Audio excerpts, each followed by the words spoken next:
What's up, everybody? Hello again, and welcome back to the Conscious Love Show. This is Shane, and I just wanted to take a moment to wish you a happy holiday season and extend a heartfelt thank you from myself and all of us here at the show. Thank you for listening in this year and showing your support. I want you to know that tuning into the show each week means the world to me, and I am immensely grateful for you taking time in your life to listen in. So whatever holidays you're celebrating this year, I want you to feel my love and appreciation for you being here and receiving this message right now. Thank you. Now, I know the holidays can be a particularly challenging time for so many of us. They have a way of highlighting things we feel are missing in our lives, especially the absence of a partner. Being around family can bring up so much, from past trauma to frustration about being asked when you're going to meet someone. And nights alone can feel especially lonely in these colder months when you really want someone to snuggle up with. And I just want you to know that you're not alone, even when it feels that way. Right here, you have a community of people on a similar journey navigating these waters with you. And I want to invite you to lean into that this year.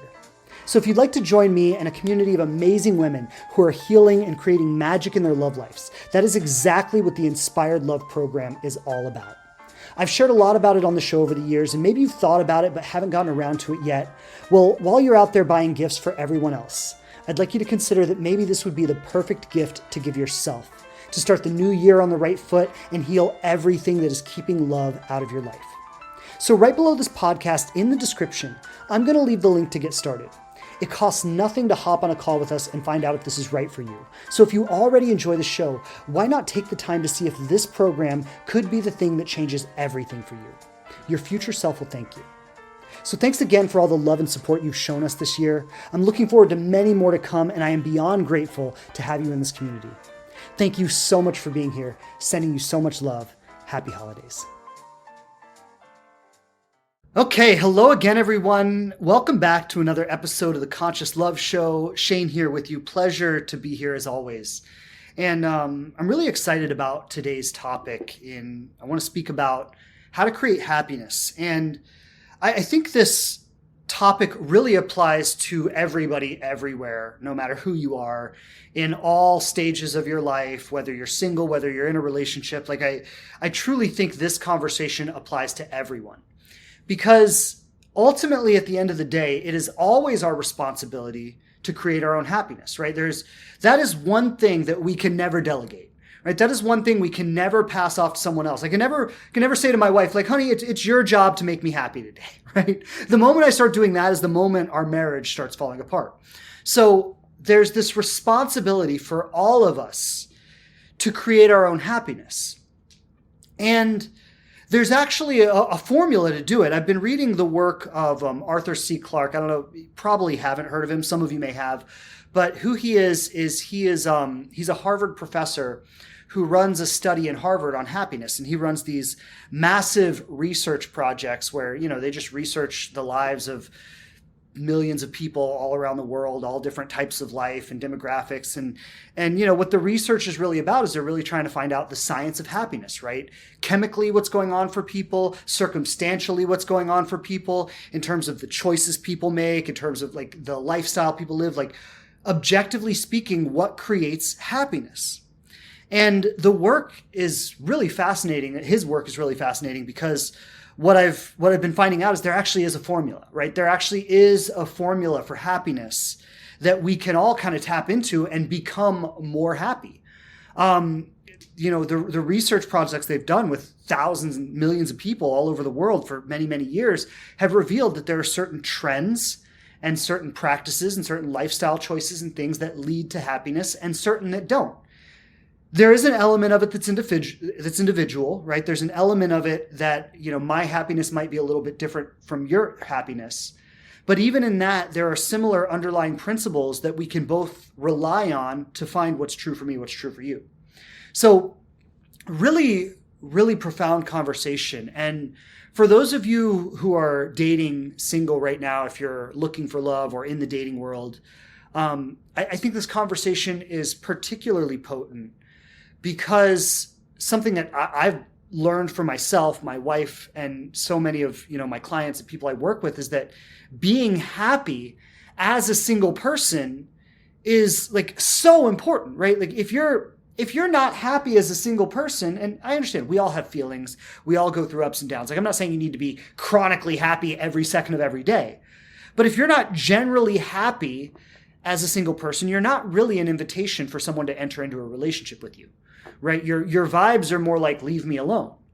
So there needs to be a general happiness as a single person to be ready to invite love into your life. And as I was just saying earlier, the moment I start saying to my wife, like, it's your job to make me happy today, is the moment our marriage starts to end, right? So it is so important that we each take a sincere interest in our own happiness and really understand the principles and like what creates happiness. Because something I've been learning as I've been researching this is that a lot of what we look to create happiness, a lot of what we try to do to make ourselves happy, is actually the very thing that's stealing our happiness. Like the efforts we make to try to make ourselves happy are largely making us unhappy. And so I want to unpack all of this today because it's a huge conversation. But to start, I want to say this. If you want to be happy in life, the first thing you need to really accept and let in is that you can't be happy. Now, I know I love saying things like that, right? Because people go, what the hell did you just say? What I mean by that is that happiness cannot be a consistent experience in life. It's just impossible. It's just unrealistic. It just never happens for anyone ever. And I think one of the fundamental assumptions that a lot of us live from that chronically leads to more and more unhappiness is that we feel that we should be happy all the time, and when we're not, something has gone wrong. And so then any moment that we're not happy, we start questioning ourselves, we start judging ourselves, we start doubting ourselves, we start beating ourselves up, we start going, you have so much to be grateful for, why aren't you more grateful? And the first thing we need to do to truly be happy in life is accept unhappiness, or maybe unhappiness isn't the right word, but accept the challenge of life, the struggle of life, the moments of sadness, the moments of fear, the moments of loss, the experiences of grief. Accept those as a part of life. The moment you can accept those experiences and allow them as a part of your life, you instantly become more happier than the version of you that could not accept those experiences. Than the version of you, like, think about it like this. Let's say your mother or your father dies, for example. Like, in a moment like that, which is, unless you die before them, that's going to happen to everyone. In a moment like that, expecting yourself to be happy is just completely illogical and irrational. Like, you're going through a life-defining traumatic loss that is like reshaping your whole view of life and yourself and the world. Like, it just makes perfect logical sense that an experience like that would throw you off for a degree. And if you're going through the grief of something like that, the loss of a mother, father, the loss of a child, the loss of a partner, a divorce, even someone that you were dating for a few months and you got really excited about, right? But when you're grieving a loss in your life, expecting yourself to be happy is a little bit unrealistic. And when you're going through that process of grieving a loss, a lot of times we'll get a week or two into it and go, I should be over this already. Right? So there's this unwillingness to accept and allow the unhappy experiences of life. And that in and of itself makes us less happy than we could be. So that's the first thing I want to say, is there's just got to be a willingness to accept and allow the ups and the downs, right? Like, we're made of energy. We're made of energy. And when you look at waves, which energy moves in waves, when you look at waves have peaks and valleys, right? So I just talked about like grief, loss, losing your parent, losing your child, losing your partner. That's some intense pain that we might go through. But there's also lesser versions of it. Like, if you're on a big project at work and you have a deadline and there's a lot of pressure and you're under like stress to get it done, like in an environment like that, you're naturally going to tend to be a little bit less happy than when you're on vacation sitting in front of the pool, no worries, no problems, right? There's a tendency for the stresses of life to bring down our moods. You know, if you're a parent, you wake up in the morning and your child is irate and crying and upset, that's probably going to get your day off to a worse start than if your child was happy and pleasant and in a good mood, right? So there's just the awareness that in life, we are going to fluctuate. There's going to be peaks and valleys. We're going to go up and down. We're going to feel good some days. We're going to feel not so good other days. The awareness and the willingness to just allow that and accept that and be okay with that will automatically make you happier, because it gives you the ability to move through the challenges of life gracefully rather than always being in resistance to them. Now, that's just kind of the first chip right there, right? Just first piece of the iceberg, where it's like, okay, I've got to accept that unhappiness is going to be a part of it. I've got to allow fluctuations in my mood, fluctuations in my spirit, fluctuations in my motivation, fluctuations in my energy. And if I can give myself enough space to fluctuate around these things, I will automatically become happier. And I said earlier that you can't be happy, but you can be happier. And so you can't be happy as a chronic state that never changes. That's just impossible. It doesn't happen in life. But you can be happier. So you can experience happiness. You can experience happiness more consistently, more often, more regularly, more automatically. You can have your moments of sadness become shorter and shorter lived, have less and less power, hold like less and less like weight over you. You can move through them quicker, right? So you can't be happy in the ultimate sense, but you can be consistently more and more happier. And you can develop a relationship with the struggle, the challenge, or the unhappiness of life that allows you to move more easily and more frequently back to happy, grounded, peaceful experiences. So if we're talking about the science of happiness, and this is backed, if you read the book I've been reading by Arthur C. Clarke, is it was co-authored by him and Oprah Winfrey. I think I mentioned it a few weeks ago on one of the podcasts, but it's called Build the Life You Want. And this guy is really brilliant. He'll tell you all about the neurochemicals in your brain that are released under certain conditions that elevate your mood or depress your mood. And I'm not going to be able to tell you about all of that. I'll be able to tell you maybe a little bit of it. But what I want to say is that there are, scientifically speaking, certain conditions we can create in our life that will allow us to release the proper neurotransmitters on a regular basis that lead to more feelings of happiness, ease, and peace in our lives. And most of us, and this is what I found so fascinating about this work, is that most of us are chronically engaged in activities that consistently release the neurotransmitters that lead to unhappiness.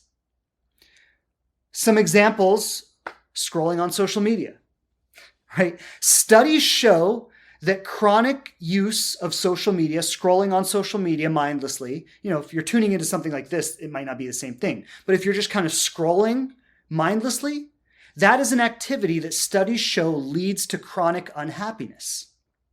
I'll get to all the activities, but I want to take it one step at a time here. So there are certain conditions in our brain that when we have certain lifestyle choices, we behave in certain ways, we create certain things in our relationships and so on, that we can consistently generate the feel-good chemicals in our brain. And there are certain habits, like I just used the example of scrolling endlessly on social media, that when we consistently engage in those habits, we consistently create the feel not so good chemicals in our brain, right? So there's actually a science to this. We can look at, how do I adapt my lifestyle, my choices, my habits, my behavior in a way that I consistently release feel good chemicals in my brain? And what am I doing currently more often than I need to that is consistently releasing the feel not so good chemicals in my brain? So I want to talk about the three pillars to happiness, so to speak. And the first one is meaning and purpose, right? So meaning and purpose. Now, this largely involves service to others, right? This largely involves doing something bigger than yourself, right? You've got to have a place in the world where you can share something from you that is valuable to other people, right? So for example, this would be a great example, something I do for myself that makes me happy, right? Getting on here every Tuesday, taking a couple hours out of my day to share what I've been learning, to share what I'm inspired by, to share helpful things that are going to make other people's lives better, right? That is something I do out of like a service to others that creates meaning and value for me in my life, right? Anywhere in your life that you are able to give value to other people is a place that you are going to experience more happiness, right? Any way you can create meaning, right? And purpose, right? Like, what am I here for? What am I meant to do? Why does it matter that I'm alive? Why do I even exist, right? Anywhere that you can create meaning and purpose in your life, it might come in your career. It might come as a parent. It might come as, it might come, I don't know, I'm trying to think, draw a blank right now. It might come in volunteer work you do. It might come in the friendships you have, in the family relationships you have, right? So you can find this in all different areas, but like a sense that it matters that I'm here, right? Like I'm not just aimlessly here in the world, but it matters that I'm here. There's a meaningful purpose for my existence. I get up in the morning and I spend my life and my time engaged in activities that make me feel valuable, that make me feel meaningful, that make a positive impact on the lives of other people and the world as a whole. That is one essential key to happiness. If you don't have at least one of those places in your life, or preferably several of those places in your life, then you will be, scientifically speaking, consistently less happy than you could be if you had that, right? Those are like, I really want you to understand how profound this is, right? Like that, scientifically speaking, thousands and thousands of dollars and hours have been spent researching millions of people to identify patterns that say consistently when people do this with their lives, they are happier. That's powerful, right? That's important. So what's the second key to happiness? The second key to happiness is meaningful relationship and connection. Now, I want to qualify this. Meaningful relationship and connection. Distinct from not meaningful relationship and connection, which we'll get to that. Actually, it's funny. Meaningful relationship and connection is one of the sources of happiness.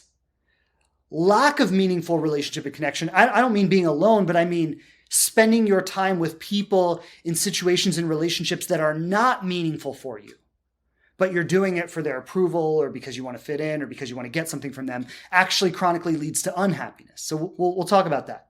But first, meaningful relationship and connection leads to happiness. Now, the word meaningful, as I just said, is a very powerful qualifier there.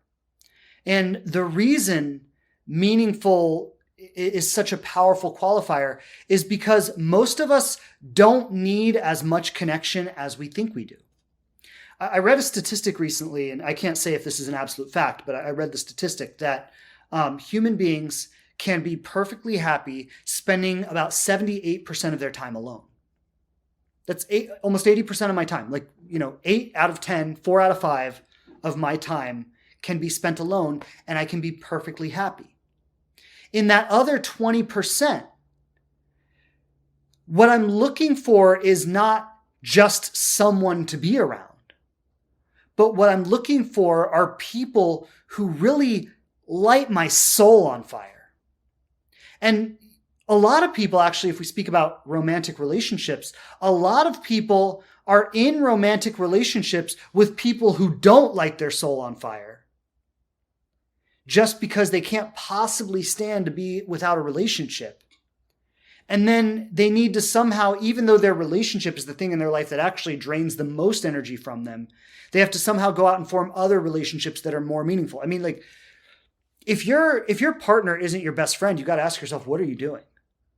why are you with that? Like, why are you even spending your time there, right? Like this is the single most meaningful relationship of your entire life. It's the person you're going to see more than anyone else, interact more with than anyone else. Like it's going to be in front of your face all the time. If that person is not your best friend, like what are you doing?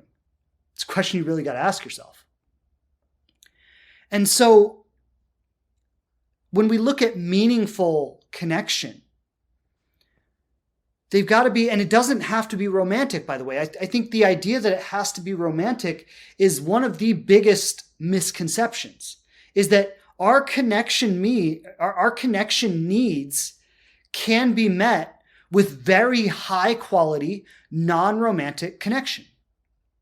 Now, I get it that when you're alone in bed at night, you might want some romantic connection. You might want someone to hold you and touch you and kiss you and all of that. And I understand your friends aren't necessarily going to meet those needs. But those aren't necessarily connection needs. Those are more like physical needs, intimacy needs. But I'm talking about your connection needs, your needs for community, your needs to be in relationship with other people, your need to be in conversation with people, right? Your need to be involved with people in a meaningful way. That does not have to be romantic. That can actually, if you have really high quality friends, mentors, people you look up to, people who inspire you, people who you feel really good when you're around them, that's enough.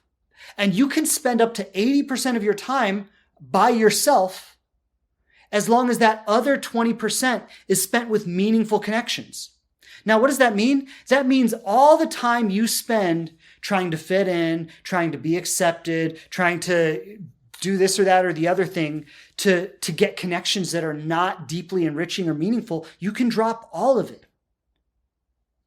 You don't have to perform for anyone's approval.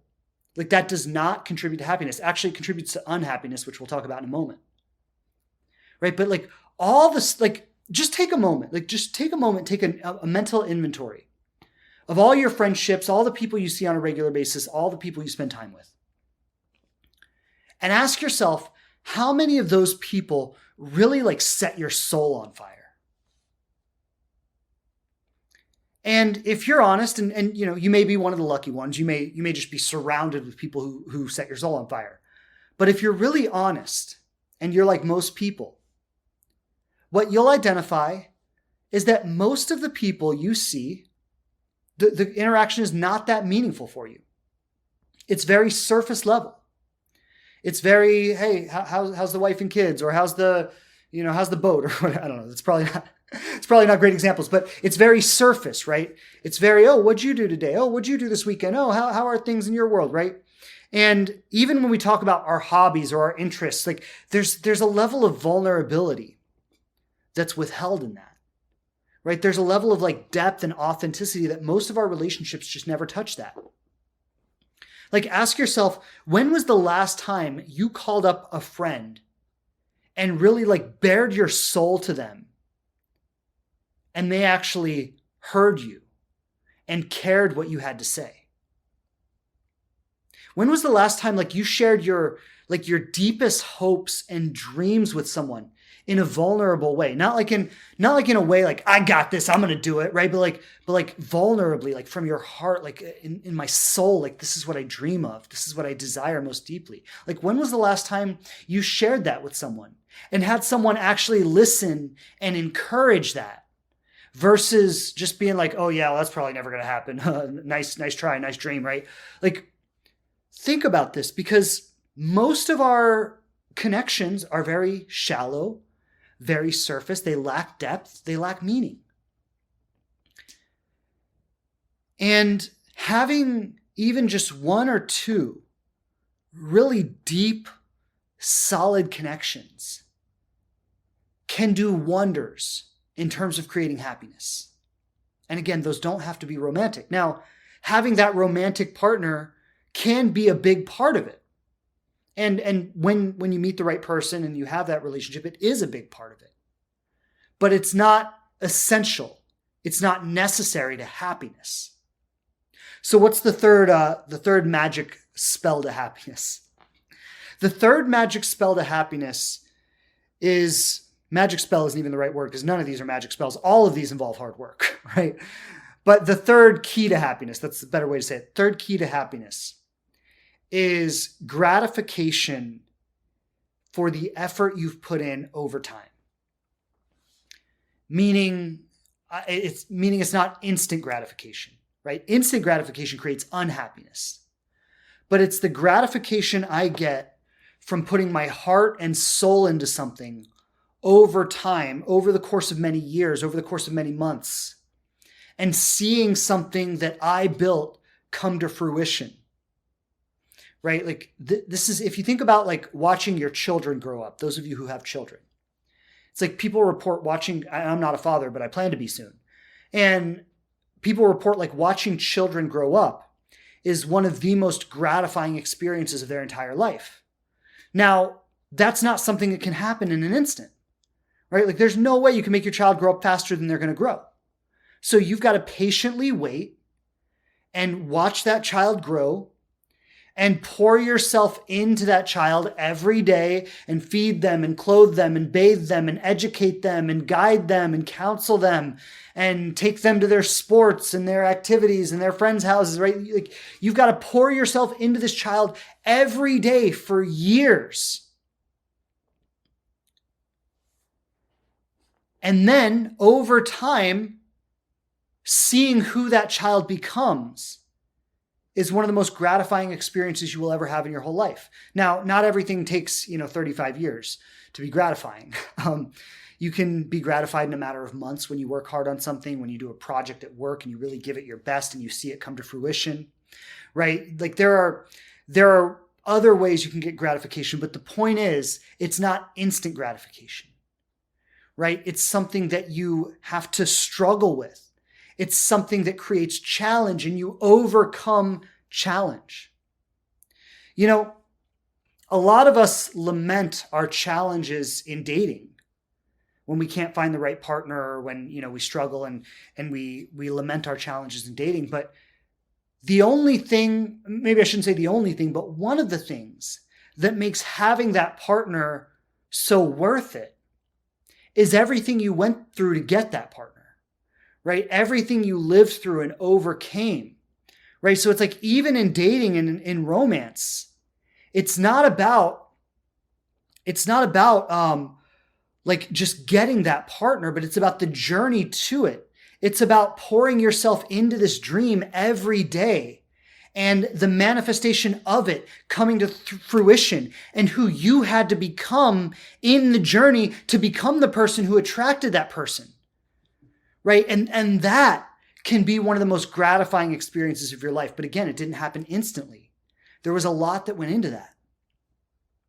And so happiness, if you think about the criteria I just gave, which one is having meaning and purpose, one is having deep, meaningful relationship and connection in your life, and one is having gratification over time.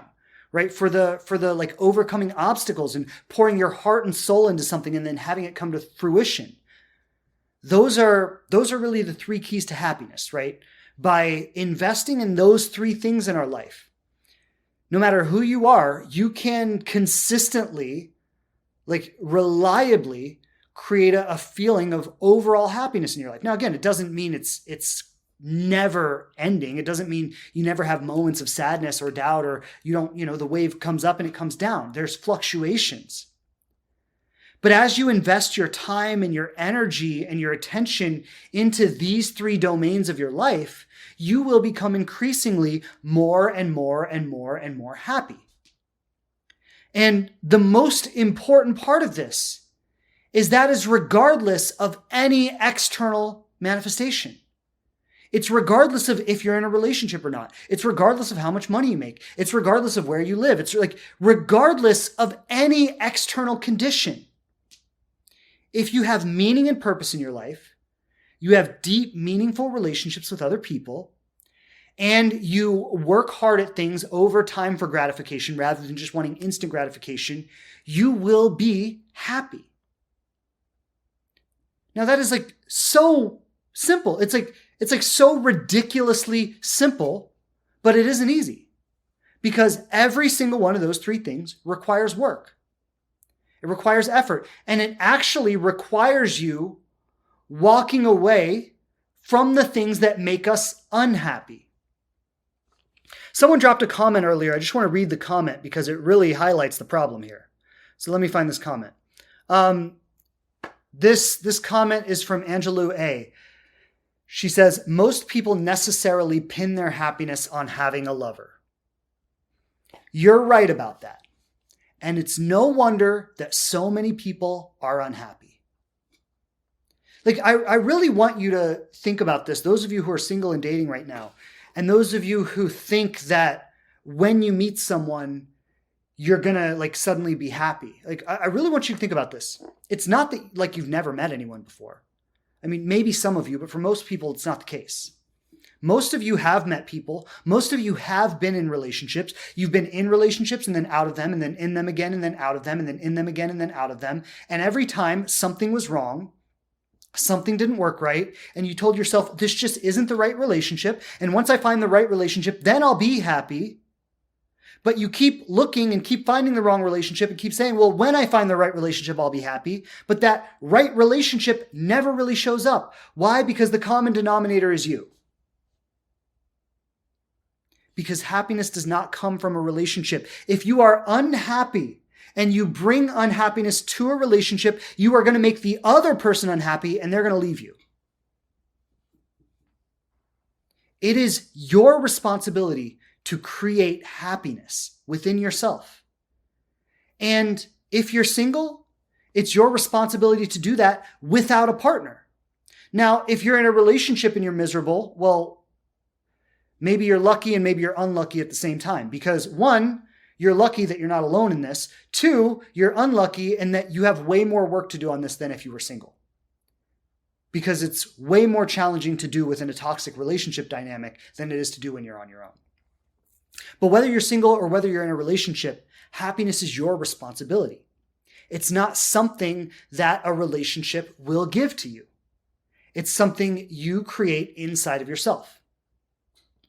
Now, I just went over the 3 keys to happiness, right? The 3 things that if you invest your time, your effort, your energy in these 3 things, you will scientifically, backed by research, be consistently more and more happy. So there are 4 things that take away from happiness: money, power, pleasure, and fame. Now, I want to talk about each of these a little bit because some of that might even sound counterintuitive. Now, I want to be clear. When I say money takes away from happiness, I'm not saying money is bad, because money is an interesting one. Money is actually needed to be happy to a degree, but money cannot buy happiness.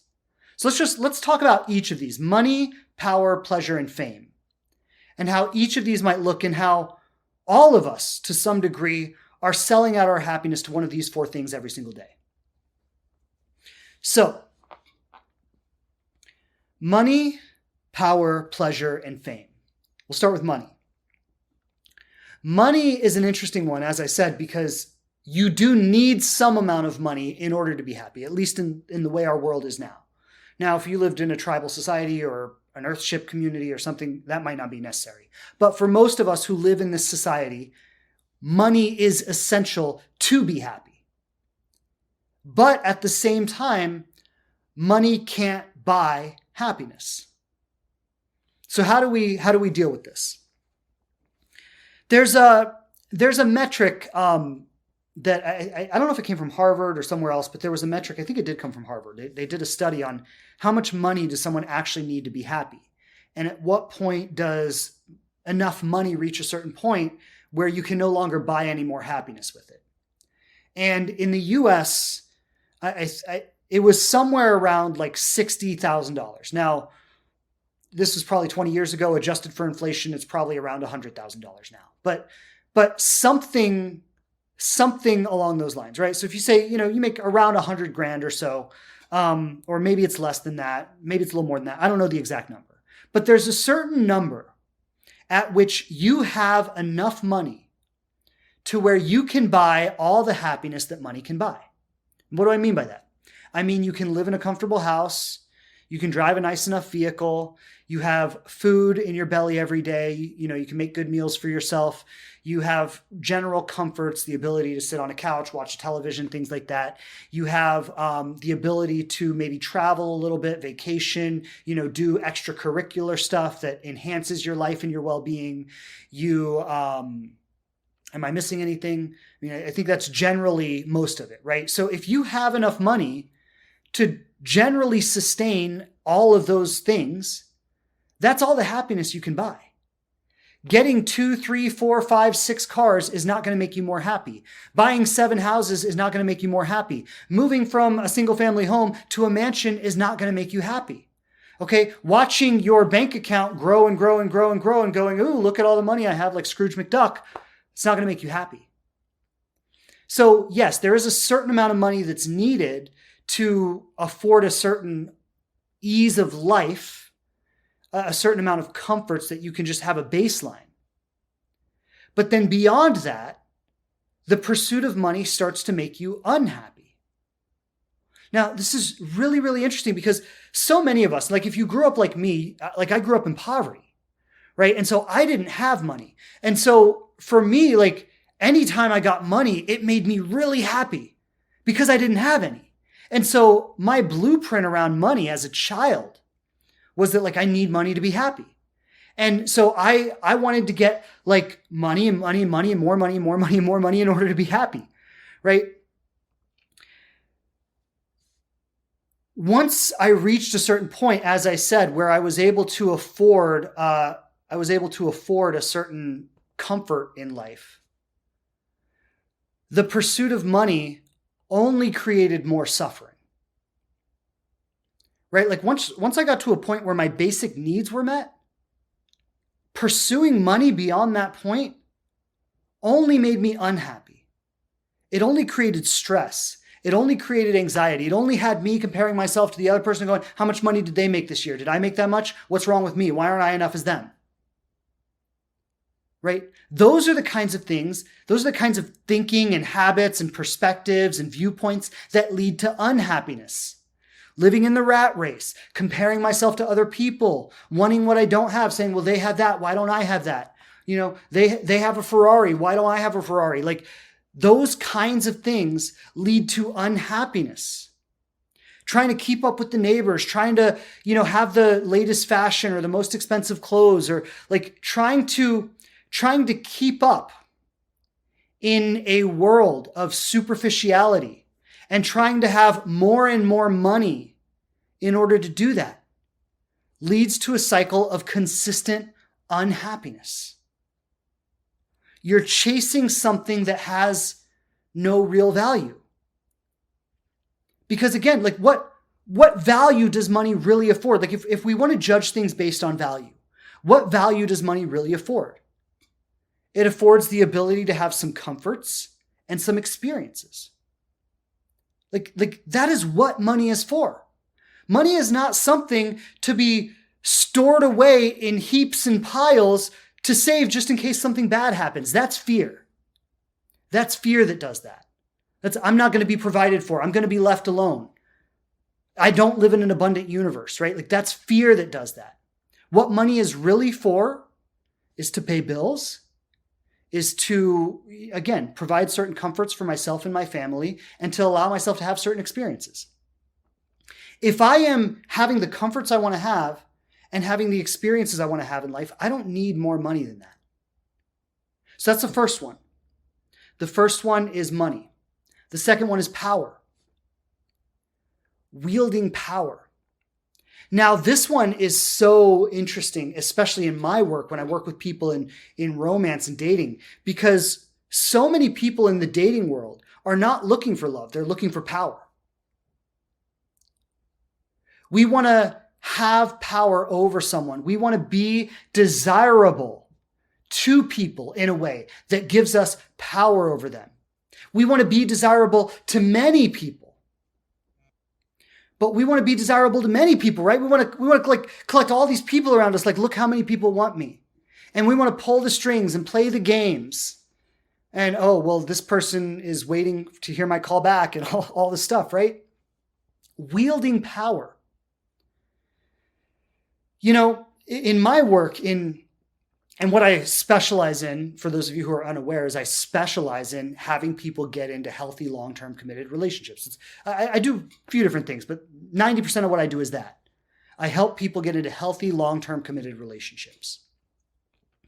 One thing I have found to be a fundamental truth about creating a healthy, long-term committed relationship is that if you want to play these power games, you will never have it.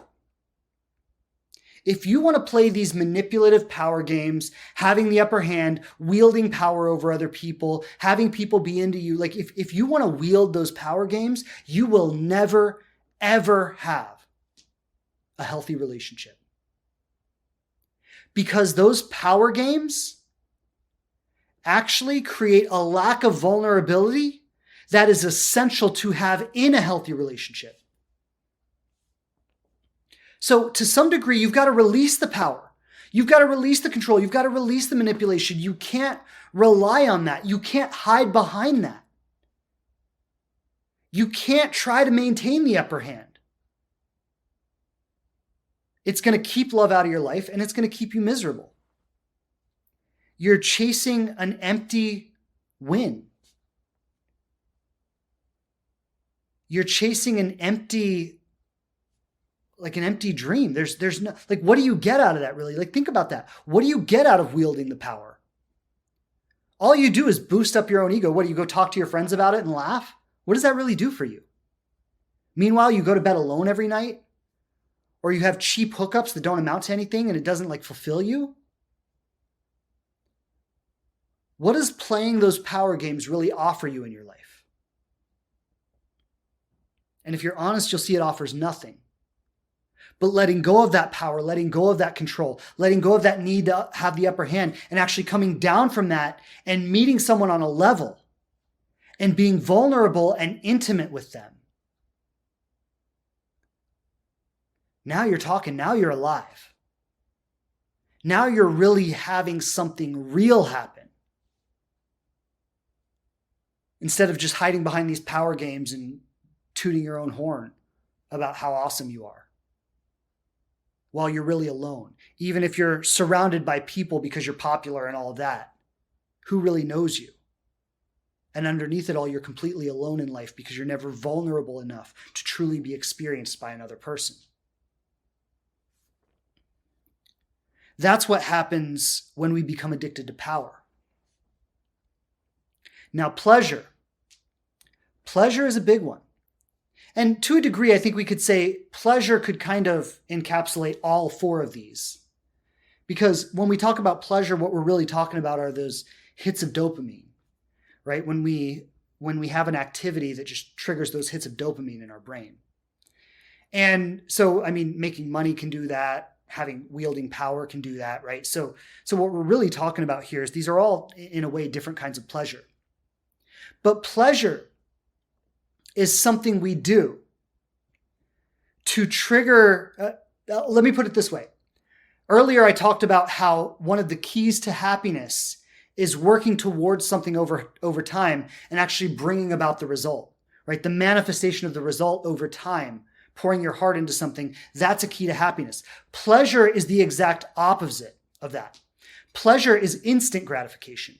Pleasure is getting the gratification of something that didn't require anything from you. You didn't have to put anything into it, but you got the reward anyway. It's like when they give kids participation ribbons, right? What are you teaching kids? That you don't have to perform. Now, that can be a good lesson in some respects. But when we start encouraging the lack of putting your heart into something is when it becomes toxic, right? Teaching children that, yes, you're worthy whether you win or lose, that's a good lesson. Teaching them that they don't need to pour their heart and soul into something is a very bad lesson, because they're going to have a very bad life if they don't learn that. But the instant gratification.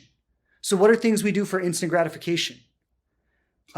Substances, drinking, alcohol, marijuana, things like that, hits that dopamine trigger in our brain, Boom. We get the euphoric feeling without having to earn it, without having to do anything for it, right? Similar to, if I pour my heart and my soul into a project at work for months, and my whole team's on it and we're working on it and we're killing it, and then we finally see it come to fruition and we get to sit back and see it come together, and we go, we did that.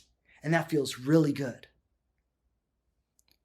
But when I, smoke some pot, it's like, oh, I feel really good. And you know what? I didn't have to do anything for that. Chronic use of things like that over time lead to unhappiness. They lead to unhappiness. They lead to unfulfillment, right? Sex. If we're talking about science and research here, this might upset some of you, but I'm just saying what the science says. So get mad at the science, not me. Research shows that people who have one consistent sexual partner over the course of a year are happier than people who have many. Now, I understand not everybody's in a position to have that right now, and it's okay. It's okay to be wherever you are.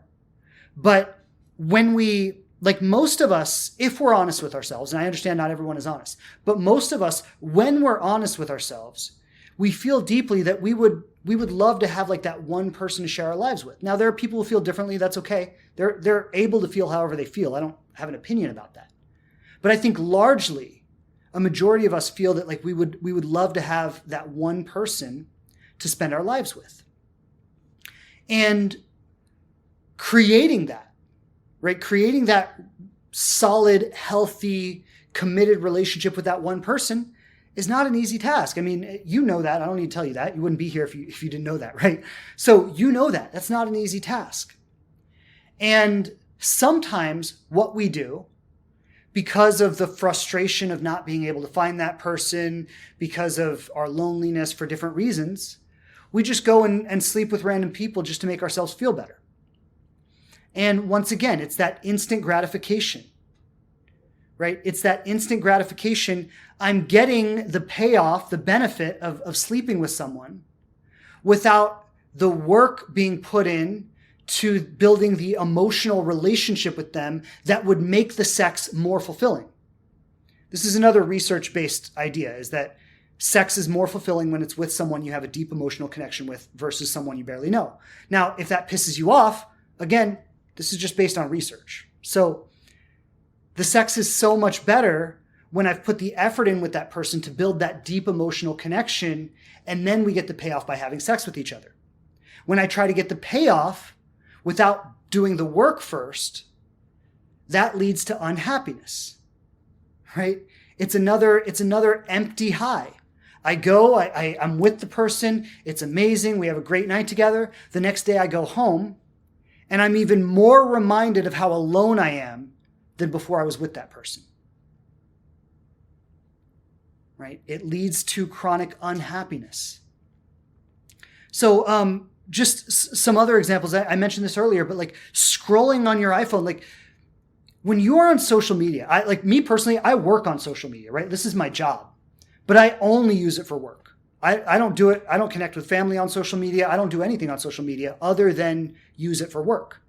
And the reason for that is because I have seen in myself how unhappy it makes me.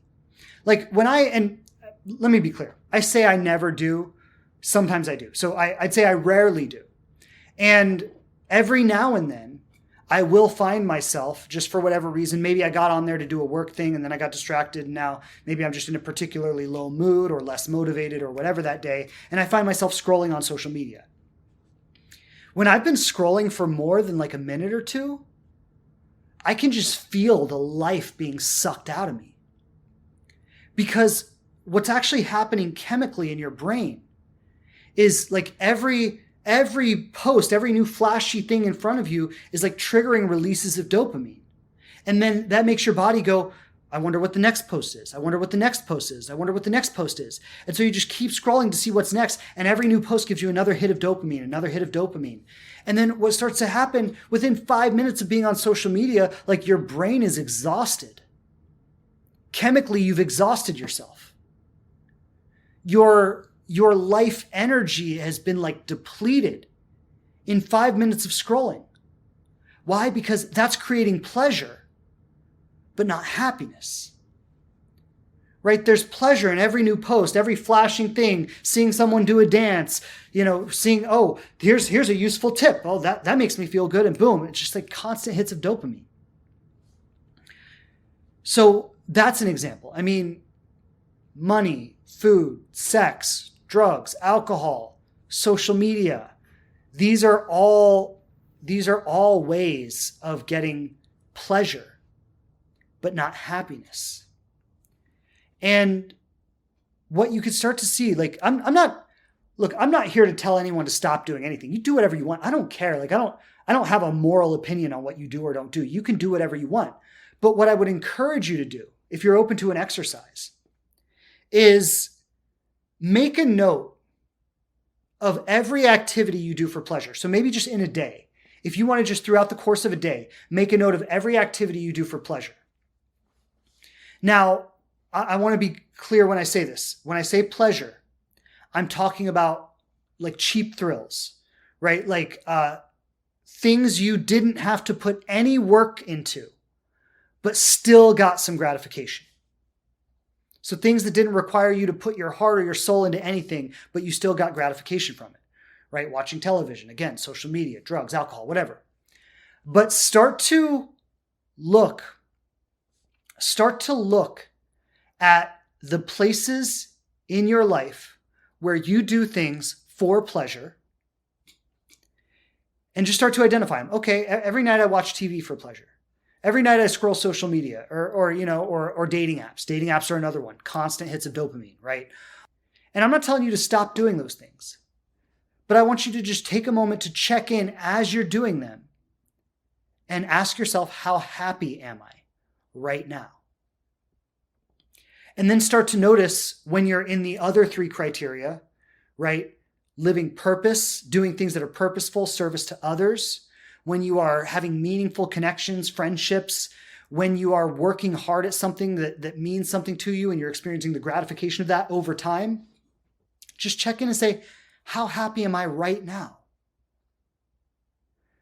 If you're curious enough to just inquire about that, to just explore what's there and see what's there, you'll intuitively find, like, again, you don't have to take my word for it, just try it out and see. You will intuitively find that you are happier when you are living according to those three keys of happiness versus these four forms of pleasure. Now, last one, fame. And I want to talk about this one just because especially today, especially with social media, it is probably the most toxic of the four, is this idea of fame. And, fame is not what it used to be where it was only for celebrities and it was only for, right? Social media has made fame available to everyone. And I think this is something that we can all fall into, even if you have no audience, even if you have no following. Just look at when you put up a post. Even if you only get, somewhere between 5 and 10 likes. When you put up a post and get 5 likes, do you get a little disappointed about it versus when you put up a post and it gets 10 likes? You go, oh, that one did great, right? That's fame. People like me, right? This can happen like at work in terms of like being the top performer at work. It can happen in your circle of friends, being the one everyone turns to, right? Like this can happen in so many ways, but this is about popularity. It's about approval of others. It's about people liking you. It's about people liking what you post on social media. It's about all of this, right? Fame. And maybe a better word for fame that would apply to more of us is approval, right? Like me, validate me, pay attention to me, tell me that I'm good enough. Now, again, same with the other ones we've talked about. It gives you those momentary hits of dopamine. Oh, you like me? Oh, good. I'm good enough. They like me. Oh, I look nice today. Oh, I'm good enough. I look nice. Oh, I performed well. Oh, I'm good enough. I performed well, right? All of these things are giving you little hits of dopamine. Oh, you like my post on social media? Great. I put good things on social media. I'm good enough, right? All of this are giving you these little hits of dopamine, making you feel momentarily better. But the thing about chasing pleasure in any of these forms is that the satisfaction is very short-lived and it leaves you craving more. Right? It's like social media. Like nobody gets on social media, looks at 2 posts and says, I feel great. That really set me for the day. My 2 social media posts of the morning. Nobody says that, right? Because that's not what social media does. It is designed to keep you wanting to see one more post. Dating apps are the same way. Like some of you spend way too much time on dating apps. Like in my program, when I coach people, I say limit it to 30 minutes a day, no more. Like do not spend more than 30 minutes a day on dating apps. And honestly, I'd say the same rule for social media. Like if you spend more than like that minimal amount of time just to do what needs to be done, all you're doing is making yourself unhappy. All you're doing is chemically exhausting your brain. And like the interesting thing about dopamine, its evolutionary function is motivation. And so in a healthy way, like dopamine is there to reward us for good acts and make us want to do more of them. Because our society is so, I don't know if hedonistic is the word, but because our society is the way it is, whatever attribute you want to give to it, we have curated. I mean, it's really about consumerism when you think about it. Like the reason we curate things like television and social media to give people these hits of dopamine is to keep them addicted so we can sell things to them. Right? Like that's what it's all about. It's about consumerism. Because our society is so focused on consumerism, we've made so many like cheap hits of dopamine available to people. And people being the way we are, it's not really a fault of our own, but we're kind of like animals and we're driven by instinct in a lot of ways. And so because we are animal-like and we are driven by instinct, when we find something and we're unaware, we're unconscious of this stuff, we're just running on our instinct, and we find something that gives us hits of dopamine, we're going to want to do it more, right? I remember like being a kid and like getting into video games and like sitting in school and thinking like, oh my God, I cannot wait to get home and play video games. Why? Because I had just found something that was triggering dopamine in my brain in a way that I had never experienced before. And it took over my consciousness. It was all I could think about. It was all I wanted to do. Like I wasn't choosing that. That was happening to me based on the stimulus that got me addicted to it. And I was too young and uneducated and immature to really understand what was happening to me. So this is happening all the time, right? Every time you get a hit of dopamine from the television, from the news, from like whatever it is, like it's triggering your motivation centers to make you want to do more of that. So the only way out of this whole pleasure trap that I'm talking about here is to start to make conscious choices. Start to create conscious like boundaries for your mental health around things like dating apps, social media, television, and so on, right? And then start to choose in the absence of those things, start to choose the activities that are in alignment with the 3 keys to happiness that I spoke about earlier. This is going to make you reliably and consistently happy. So I want to tie all of this together because what we've done today is we've talked about 3 keys to happiness and 4, we'll call them false idols. We'll call them things that we look to for happiness, but they don't actually give us happiness, right? So the 3 keys to happiness are 1, meaning and purpose, service to others, doing things that give you meaning, doing things that reinforce your value, right? When I show up here on Instagram to do this podcast every week, I am doing something of value. You are getting value from it, and I am delivering value. Now, what that does to me subconsciously is that teaches me that I have value. So you've got to find places in your life where you can show up and give value, and others can receive it. And that'll subconsciously reinforce to you that you are valuable. And that'll make you happy. You've got to have meaningful connection. People you share your heart with, people you share your dreams with.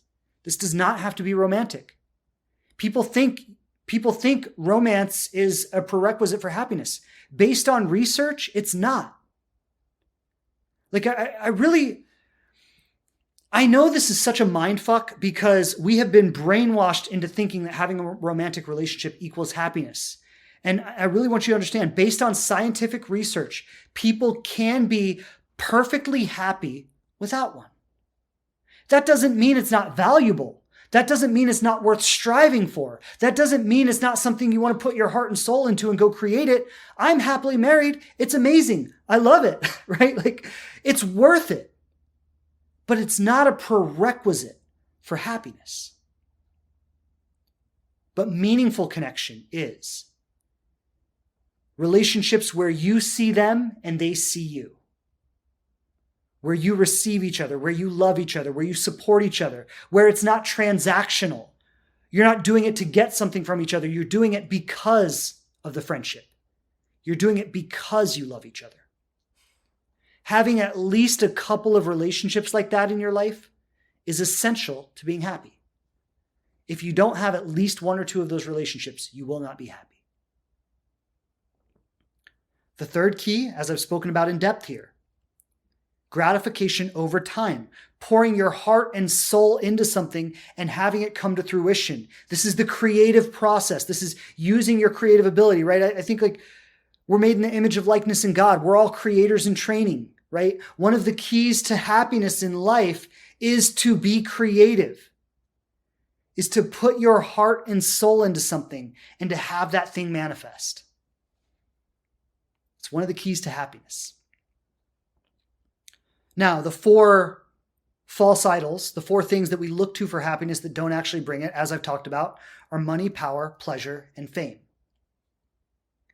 Money, power, pleasure, and fame. Now, this is the crux of the whole issue. And by the way, I'm going to take questions in a moment. If anyone wants to drop your questions in, I'm going to take questions in just a moment.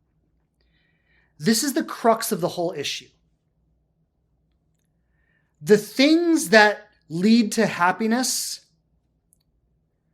are things that we feel are challenging, are things that make us uncomfortable, are things that involve a fair amount of pain, right? Like, if you think about like pouring your heart and soul into a project over time and seeing it come to fruition, there's a lot of pain involved in that.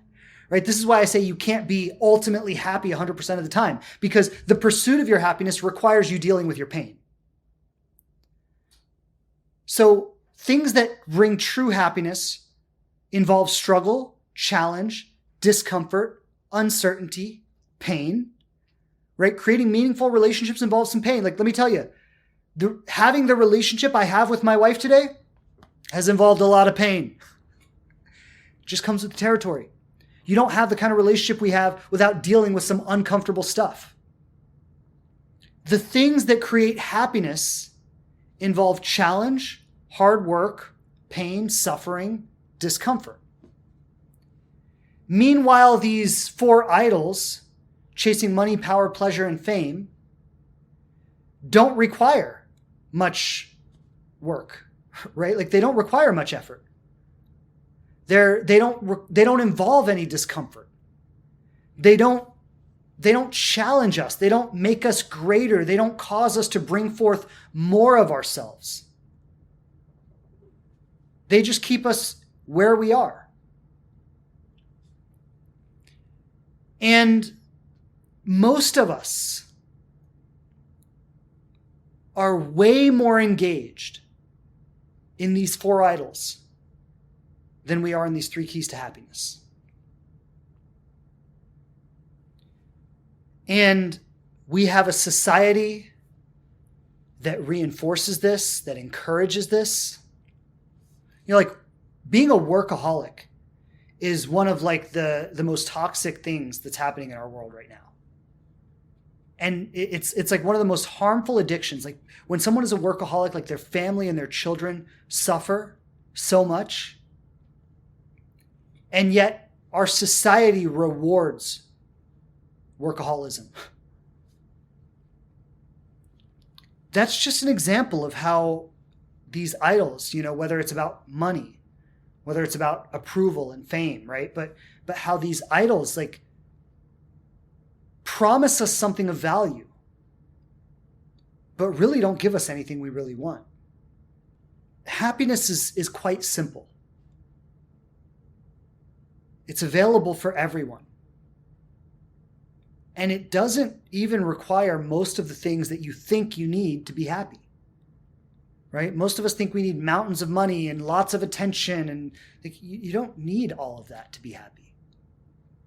But what happiness does require is for you to block out a lot of the noise, to stay in your zone, to be clear about your truth, and to put your heart and soul into it every single day. And to be okay with the fact that pain is a part of the process, which I talked about first. And that's available to everyone. And what I really want to say here, especially for those of you who are seeking love right now, and I know it's a lot of you, if not all of you, right? But those of you who are seeking love right now, what I really want you to understand is the fastest path to love is through those 3 keys. Like you put 100% of your time, your effort, and your energy into those 3 keys. Working them, developing them. Let go of these idols, right? These 4 idols over here. Let go of them. Just stop investing in them. If you want to sit down and watch TV at night, that's fine. Like you can have some pleasure in your life. I'm not saying to completely remove all pleasurable things from your life. But what I'm saying is stop investing in that.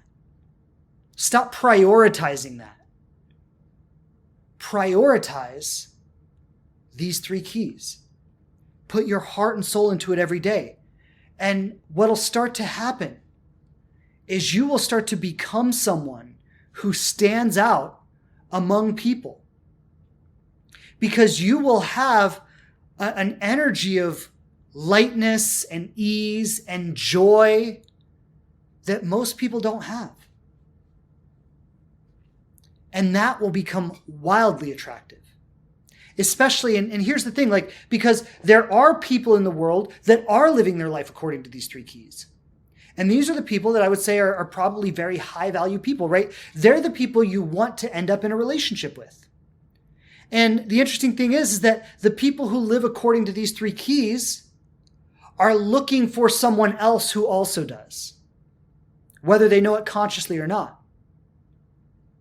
And so when you don't live in alignment with these 3 things, you're basically setting yourself up to only attract relationships that would be unfulfilling.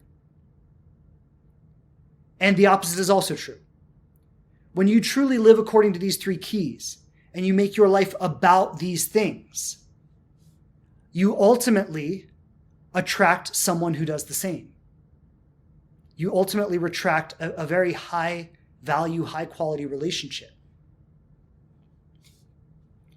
And, I think one of the most insidious things here is that, when we're chasing people's approval, or we're trying to get people to like us, or we're doing all the stuff that we know we're not supposed to do in dating, but we do it anyway. We think we're finding what we're looking for. We think we're finding what we're looking for. But really, we're just exhausting ourselves. So the 3 keys, once again, the 3 keys are purpose and meaning, service to others, doing something of value in the world. Deep, real, meaningful connection with other human beings. It doesn't have to be romantic. It just needs to be deep, real, meaningful connection with other human beings. And the last thing is gratification for your effort over time. Meaning you stay away from instant gratification. You stay away from those things that you can get gratification for doing nothing.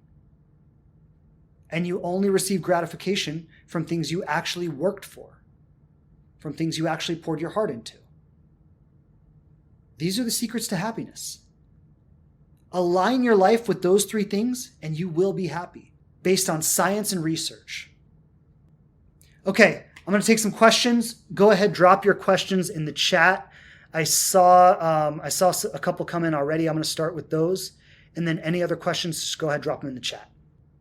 From Catherine. Catherine's asking, what ways of spending time with friends would promote the type of connection you call pouring your heart and soul?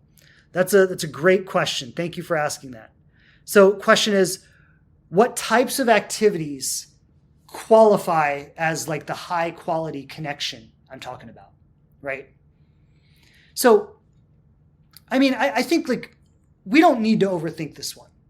We really don't, because like, yes, I mean, part of it could be like you have those friends that if you need to talk about something, you need to like pour your heart out, like they're there, they'll listen, they want to hear, they care, right? So you need to have people in your life that you have that quality of relationship with. That doesn't mean you have to be pouring your heart out to them 24/7, right? So like I have several friends in my life that I know without a doubt I could call. It's funny enough, one of them actually called me while we were sitting here talking. Funny enough, I'll have to call him back. But I have several friends in my life. I'd say probably 5, if not 10. Let me think. I'm not going to count them all right now. But I have like maybe 5 to 10 friends in my life that I know they care about me, they love me, they respect me, they appreciate me. If I needed them, I could call them and they would be there. Now, it's not a lot. I mean, honestly, it's probably closer to 5 than it is to 10. It's not a lot of people, but they're there. Now, some of my happiest memories are being with these people, right? Like I remember for my wife and I's wedding, our wedding was canceled because of the pandemic. And so a few months later, we ended up eloping with a group of our friends in Montana, and we did like a 7-day retreat. And then our wedding was at the end of the retreat. And it was like everyone there, most of the people there were like our closest friends. There were a few people that we didn't know as well, but most of the people there were our closest friends. We spent 7 days together hiking in Montana. We had a wedding, like one of my happiest memories. Of course, it was my wedding, but it wasn't just about the wedding. It was about the entire week that we spent with these people. Right? Like some of my other happiest memories are just like having a cookout on the back porch and just like all my friends being there and like cooking together and eating together and like jumping in the pool, swimming together, right? Like, so it doesn't have to be that you're sitting and pouring your heart out every second of every day, right? It doesn't have to be like that, but you want to have people that you could, if it were needed. You want to have relationships that it could be that way if it were needed. And when I talk about high quality connection leading to happiness, what I'm talking about is the time spent with those people, the memories you create with them. You know, we have a friend of ours, her name's Jessie. She's a best friend to myself and my wife, so we share that friendship. And she's just one of the most beautiful people we know. We adore her, every ounce of her being. She's just the most amazing person. And every couple of months, she comes up here. She lives in Florida. She comes up to New Jersey and she spends a weekend with me and my wife. And we go out to eat and we go to farms and wineries and we just have a great time together, right? Some of my happiest memories are like when she comes to visit. So those are examples of like deep, meaningful connection. So, you know, you don't have to be pouring your heart out all the time, but you need to be able to. And the most important thing is to be with these people, creating memories, right? Spending time, you know, at least a few times a year. And I say at least like pretty drastically, right? Like once a month would be ideal, I think. But, you know, at least a few times a year. Okay, so thank you for the question, Catherine. Beautiful question, beautiful question. All right, I'm going to take this question from Miss Ways. She says, how do you cope with disappointments? Awesome question. And a very relevant question, I think, too, you know. Because disappointments are part of it. And especially if you're living in alignment with the 3 keys to happiness that we're talking about, right? Like you're going to experience a lot of disappointment living in alignment with the 3 keys to happiness. So how do you cope with disappointment?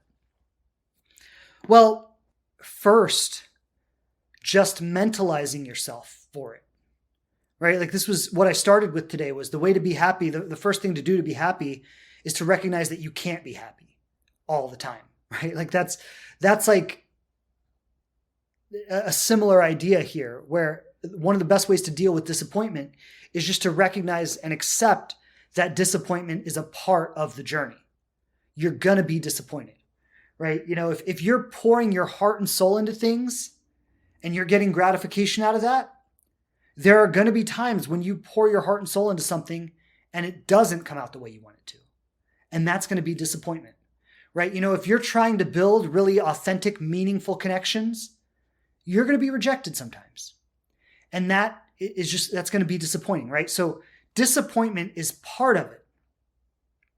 And, when you talk about how to cope with it, I think a lot of it is mental, because when you distill disappointment down to what it actually is, it's a feeling. It's just a feeling, right? Like it's just a feeling. It comes and it goes. And so the feeling is not really a problem. The feeling just comes in and it goes. The problem is what we do to it mentally, what we make it mean about ourselves. Oh, well, I spent months working on that project and it didn't pan out. I must be fucking worthless, right? Oh, I was vulnerable with that guy and he didn't reciprocate my feelings. I must not be lovable. Right? There must be something wrong with me. Relationships never work out for me, right? So what we do is we experience disappointment and then we give it a meaning about us, and that makes it painful. And I think the misguided belief system under that is that, like, if I was good enough, I would never fail. And that's just BS. I mean, we all fail. And even failure is like a misguided term, because it's more about like, it's not really a failure. It's just a learning lesson. It's just a step along the way. There are ups and downs along the way to the ultimate goal, but there's no real failure unless you quit. So I think like this idea that we should never fail or never have a setback or never have to learn something or never struggle is what leads to the intensity of disappointment versus understanding it as a part of the process. Like, look, if we talk about love, in your journey to love, I can make you some promises, unless you're just a wild exception, okay? You're going to go in and out of relationship with at least a handful of people, if not more, right? You're going to have several different boyfriends and girlfriends, and you're going to learn different things from each of them. That's just going to happen, right? If you look at the ending of a relationship as a failure, oh, well, if I was better, it would have lasted. If I was better, it would have worked. If I was lovable enough, they would have stayed. Right? If you look at the ending of a relationship as a failure, you're not really receiving the lesson that it has to offer you. And the lesson is that, hey, reflect on this, learn from your mistakes, see what worked, see what didn't, improve yourself, and bring that to the next relationship, right? Accepting that as a part of the journey on the front end makes it much easier to deal with it when it happens. Living under the asinine assumption that I'm going to meet someone, we're going to fall in love, live happily ever after, and it's going to work out magically. I mean, like, that's an asinine assumption. It happens to almost nobody. So like, to think that it would happen for you, it's like thinking you're going to get some super rare, deadly disease. Like, why would that happen to you? I mean, it could happen theoretically, but why would it? Right? So it's the same kind of thing. Is like, you're accepting that it's part of the process and being able to flow with the process is going to do a lot for decreasing your disappointment. Now, if you can take all the mental energy off of it, so the judgment, the meaning, the blame, this shouldn't have happened, this is wrong, if it should have gone this way instead, if you can take all of that off of it, all of the mental meaning you give to it, and you can just experience the pure disappointment for what it is, it's simply just a fluctuation of energy, right? I was excited about this person, my hopes went up, and then it didn't work out and my hopes went down. It's just a fluctuation of energy. The relationship brought you up here, and then it brought you down here. And then, a couple months from now, you'll meet someone else, you'll go back up here, and then they won't text you within 2 hours, and then you'll go back down here. Right? And that's just the process. It's just what happens when you're human. So what do? You accept the process. And then you're just dealing with some feelings around it. Now, there is an art to dealing with feelings, and that's a whole other topic I'm not going to get into right here. But to simplify it, I would say you really just got to feel into it in your body and allow it to be there. And I have other podcasts that go into that in more detail. But for today's topic, I just say simply that, you really just want to be with the feeling, feel into it, allow it to be there, let it move through you. It'll last for a week or a day or a month or whatever, but it'll pass and life will go on. All right. Thank you. Awesome question. Thank you so much for asking. This is from Soloyeva. She says, it's sometimes hard to tell apart if I'm sharing to reveal something about my life authentically or to engineer other people's perceptions of you. Oh, this is a cool one. Cool question. Very insightful, by the way, too. It's hard to tell apart if you're sharing something to reveal about your life authentically or to engineer other people's perceptions. And I get that. And I'd say, like, the thing is that I think when we're young, we develop the ability to kind of orchestrate other people's perception of us so naturally, and it becomes so ingrained because, like, our survival literally depends on it, right? Like, as a child, like, I look at the way my dog looks at me, right? And it's so interesting. Like, he's just always watching me everywhere I go. If I'm sitting in the living room, he's just watching me. And if I walk to the kitchen, he's just watching me. And he'll even, like, just sit, if, like, we're cooking at night, he'll just sit right there and watch me and my wife, and he'll just look back and forth, right? And he's like so attuned to us. And he's so tuned in to, like, every movement we make, every word that we say, he's so attuned to all of it. And then he responds, like, the slightest shift in tone or like movement, like he's like, what? He just responds. Well, children are like that too, especially before we really learn how to talk and before we really learn, like, we're like my dog, like, we're just, like, attuned to everything, like what's happening, and we're paying attention to people's reactions, if I smile, if I don't smile. And so on a level we don't even really realize, on a level we don't even really understand, we are intuitively tuning into other people's reactions and doing things to create those reactions. So what I want to say in response to your question is I get it. And, probably you, me, and everyone else, right? We're all kind of doing that to some degree. So I don't want you to get stuck in your head. I don't want you to need to overthink it. But try to be as authentic as you possibly can. And I think here's the catch. Here's how you know.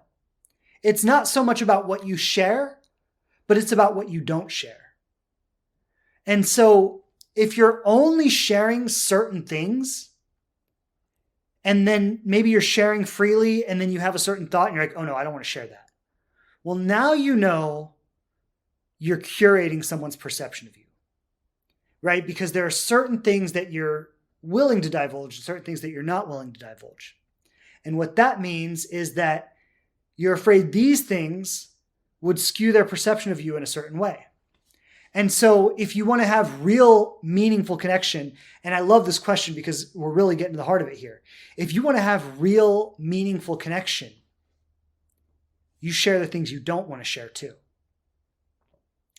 And you let that person see you for who you truly are. And give them the opportunity to love you as you are. Not just this version of you that you've curated for them. Right? So that is, I think, how you know. It's not in what you share. You can share openly, share freely, as long as it's true and honest for you, it's okay. But when you start paying attention to what you don't share, that's going to give you some insight into how deep your relationships really are. And if the people who love you, do they love you for you? Or do they just love you because of who you've made them think you are? So, awesome question. Thank you so much for bringing that up. So Angelou says, unfortunately, relationships have come to determine our mood. Everything determines your mood. Relationships, work, friends, family, what you see on the news, societal conditions, being at war. All this stuff determines your mood. We are affected by the world around us. And we also have power, right? So I think and I've seen a few of your comments today, and I'm going to be honest with you, your perception on this stuff is kind of defeating. Because yes, relationships affect your mood. Relationships and everything else affect your mood. But that doesn't mean you have no power. That doesn't mean you have no influence in your own experience of life. Right? And so the conversation that we're in today, I know you've been with me for a while here, so you should have been picking up on what we're talking about. The conversation we're in today is that there is a scientific method based on research and data to create happiness in your life. And there are scientifically things that contribute to happiness and scientifically things that don't. And the reason I'm even having this conversation is to illuminate that no matter how you feel, you have some power in how you feel.